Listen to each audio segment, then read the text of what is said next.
Hello and thank you for joining me today for this let's play of the game. Alright, so starting off, I think we should start building up our army. Let's take a look at Muscovy, how strong their army actually is. So they can reach up to 26,000 troops, which is slightly higher than mine. I think mine is around 16 as I checked. So yeah, I should start figuring out who my friends are. So turns out Uzbek and Crimea are actually potential allies. So I'll try to make friends with those two. Um, of course, I have to pick rivals for myself, and Nogai is definitely one of the picks because I think I'll most likely be expanding either to Nogai or Golden Horde over the course of the next 10 years. Now, I picked the quest to improve the relations with Uzbek because it's sort of a no-brainer. They start off having a friendly relationship with us. I think it stems from the fact that we both are Nogai's natural enemy. Sorry, so it kind of binds us together, being the foe of a foe.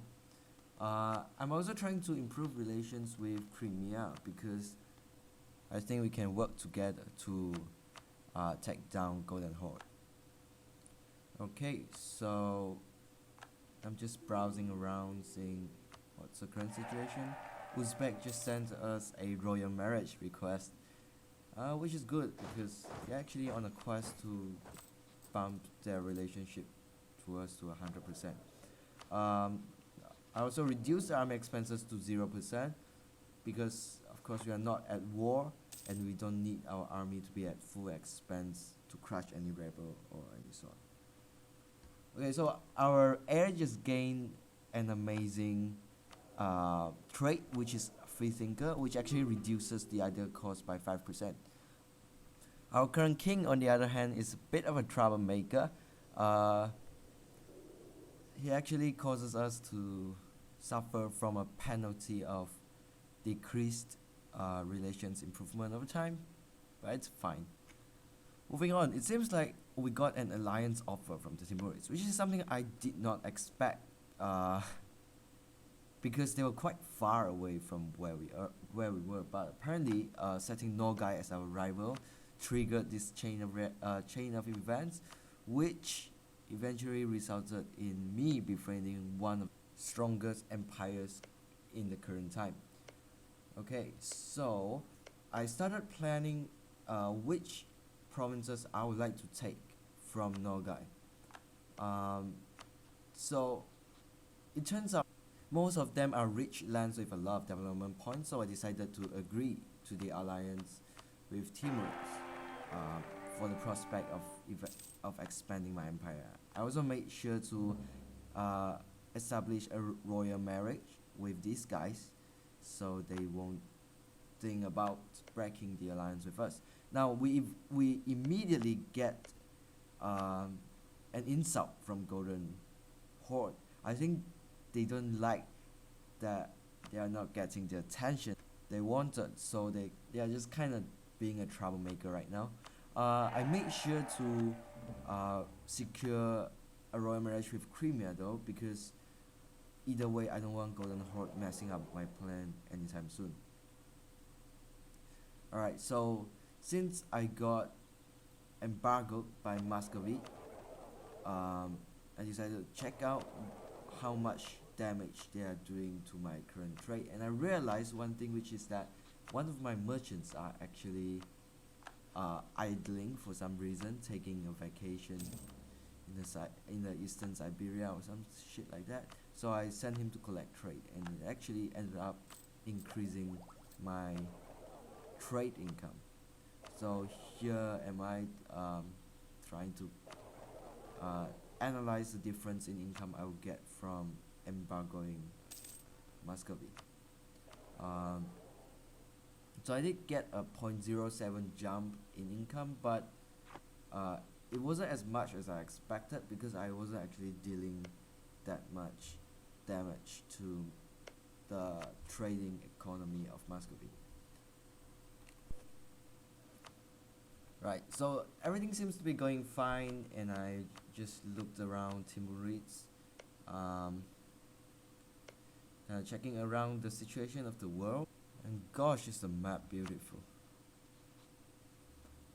I'm not quite sure what I'm doing at this current point, so I'm just gonna chill a little bit. Oh, I know now. So I basically discovered that it was a futile, or rather unnecessary, attempt trying to fabricate claims on my neighbors, because as a tribe, I actually have unlimited casus belli to declare war on my neighbor, and so do they have to declare on me. So I realized that I could go into a war against Nogai as soon as I've wished, and Uzbek would actually like to join the war against them. Timurids, on the other hand, is engaged in their current warfare, so they were a bit reluctant to join the war, so I decided to just call in Uzbek. You can see me trying to build up my cavalry army. As a horde, I can actually amass an army completely filled with cavalries and still not suffer any penalty. And here I got a really amazing general who has 4 shock, and not to be a spoiler, but he will be very instrumental in warfare later on. Okay, so here I was just kind of speeding things up, making sure that my cavalries are being built and enrich the morale that they need before going to the war. So I actually wait for them to finish being built before I maximize my army expenses.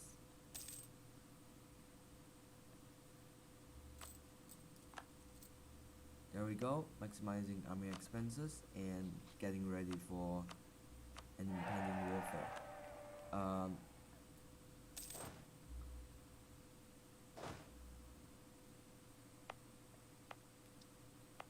I'm looking nervously around my provinces, checking if I have enough forts to defend my country in case of emergency. I realized that there's only 1 fort in my entire country.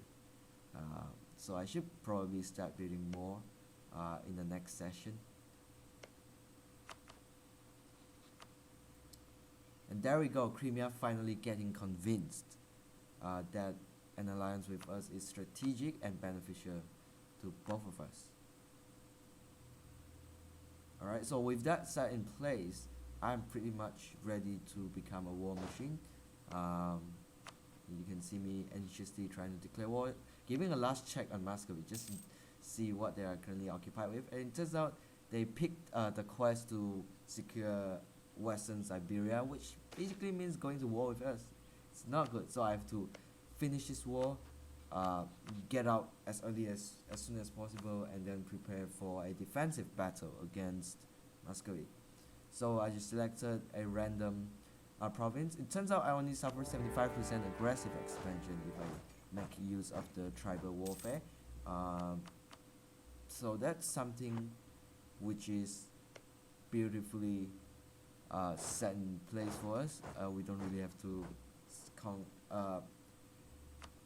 what do you call it? Trying to fabricate claims or stuff like that.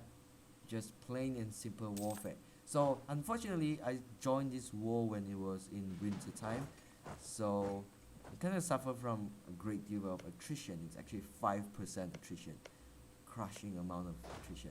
And you can see on the east that the Uzbek army are also making their fair share of progress into claiming this land.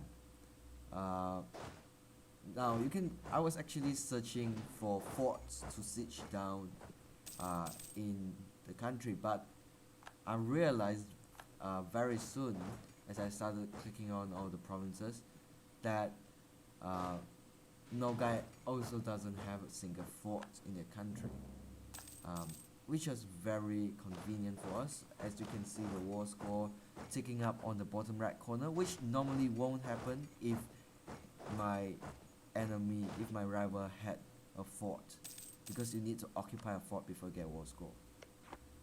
But now I can just get war score straight away, nice and easy.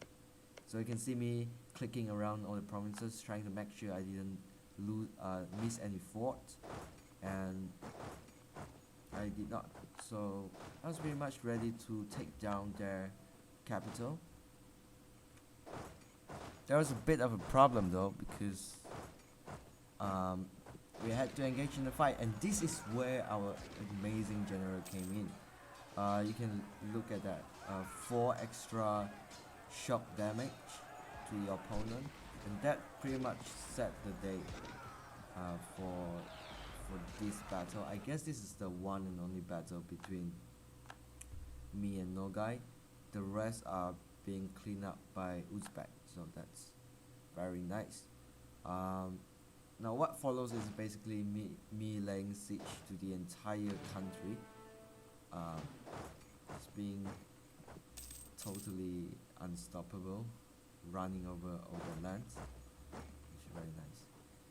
Now I can see over in the bottom left corner that there's some sort of war going on. It seems like Circassia is being invaded by the Golden Horde. The world is definitely not at a peaceful moment. Apparently, according to a world trivia, that there is only 20 years of world peace for as long as the history of humanity remembers. So that's pretty cool. So currently I receive an event called Blasphemy. It basically forces me to decide between wanting to go for increased piety or decreased piety, and I eventually decided on decreased piety because I realized that all the new provinces that I'm taking are actually already in the same religion as me, so there's no missionary work required. So why not invest it in more ideas and technologies and tax? It's always good stuff, right? And so look at that. Uzbek is not a greedy neighbor. They pretty much just siege one single province in the entire war, and they're content with it. I eventually gave them the province and they were satisfied. Yeah, there's not much plot twist.